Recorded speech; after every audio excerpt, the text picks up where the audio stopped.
It's time for the Home Plate Report, sponsored by Pemco Insurance, for the love of prevention.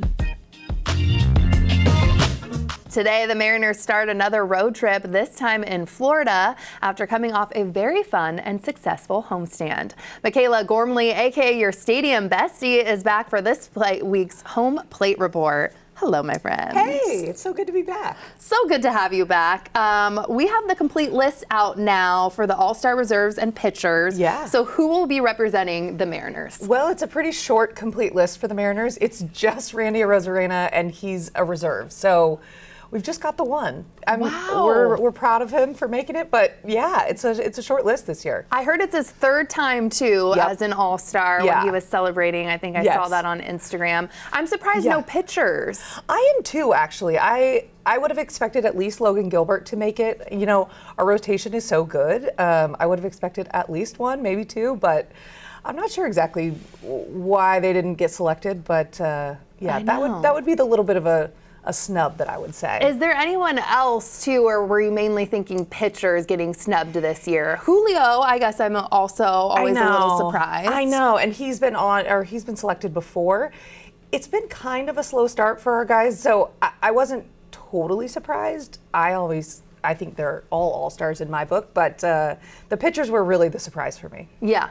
Makes sense. Yeah. The Mariners hosted the Blue Jays over the weekend. They sure did. So how did it go? We're both smiling. We know how it went. Big smiles, big smiles. It's always fun to beat the Blue Jays. The fans show up in mass around here, and so beating them 2 out of 3, winning the series is always fun. The homestand, we win 5 out of 6. It's like, that's unbelievable. That's so fun. The bats were working. Like, it just seemed like the whole team was really in sync. The weather was incredible. It was the most just perfect Seattle weekend. It was 4th of July, so beat the Canadian team. That's kind of a fun little dig at them. But yeah, it's always fun when the Blue Jays are in town. Absolutely. The fans do travel really well. They travel very well. We got to give them that. Yes. AL West standings. Let's get to that. Here we go. Yeah. The Mariners jumped back into first place. We love to see that. They lead the Rangers by a game and a half. Any surprises that you're seeing here, Michaela? Not really. I'm happy to see us above 500. I'm definitely happy to see us in first place.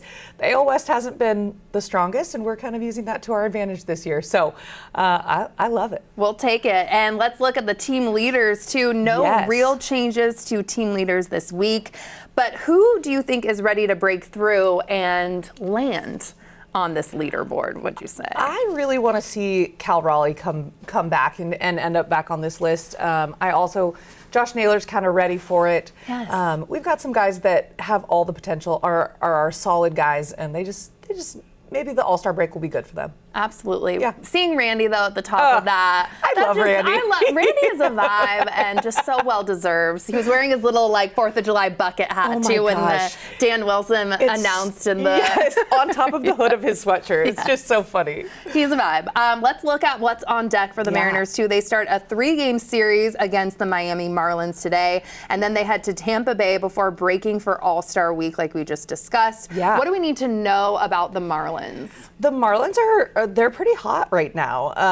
Both the Marlins and Tampa Bay are both well above 500. They both have better records than the Mariners do right now.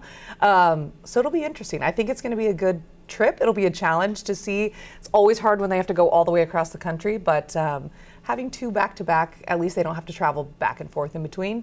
And they've got a break coming up after that. So hopefully we have a strong finish and go into the All-Star break on a high note. Definitely. We've had some injuries, obviously, this year, so it's nice to have a little bit of that break with the All-Star break. For sure. The U.S. men's national soccer team attended Friday's Mariners game. I'm so excited to talk about this. Coach Pochettino threw out the first pitch, and the team posed for a selfie with the Mariners. The team even signed Cal Raleigh's America-themed catcher's gear that he wore on the 4th of July. How fun has all this World Cup crossover been? It's pretty incredible. It's been so fun. I think the teams are all having fun. I know as a fan, it is so fun to see all of them just getting to enjoy it and getting to enjoy some of the excitement around town.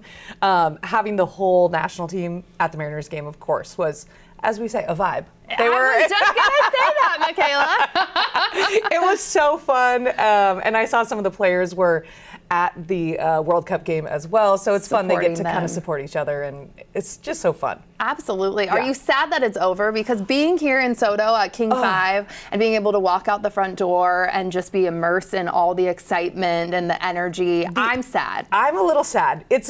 I do need a nap for about 3 days, I think, but I am a little sad. The energy is so fun. It's infectious. Yes, but you know, the Mariners are still around, so we've still got lots of fun things to do for the summer. That's what I want to talk about. How are we going to switch this enthusiasm and get people out in full force at T-Mobile Park? I know. I think we've got a lot of fun stuff coming up. The All-Star break is fun.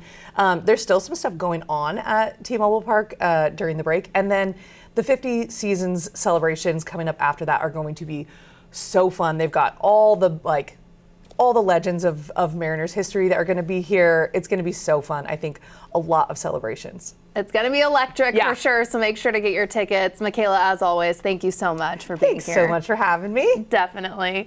And now to an important reminder from Pemco Insurance. Nearly 63% of wildfires are caused by people, many by accident, and that's why Pemco recommends you plan, prepare, and prevent. Before you head outdoors or tackle yard work, check the fire restrictions, keep campfires small and controlled, be mindful of sparks from tools and equipment, and clear dry debris around your home. Finally, know your evacuation routes, sign up for alerts, and have a communication plan for your household. A little prevention goes a long way in protecting what matters. For more tips, use the QR code that you see right there on your screen.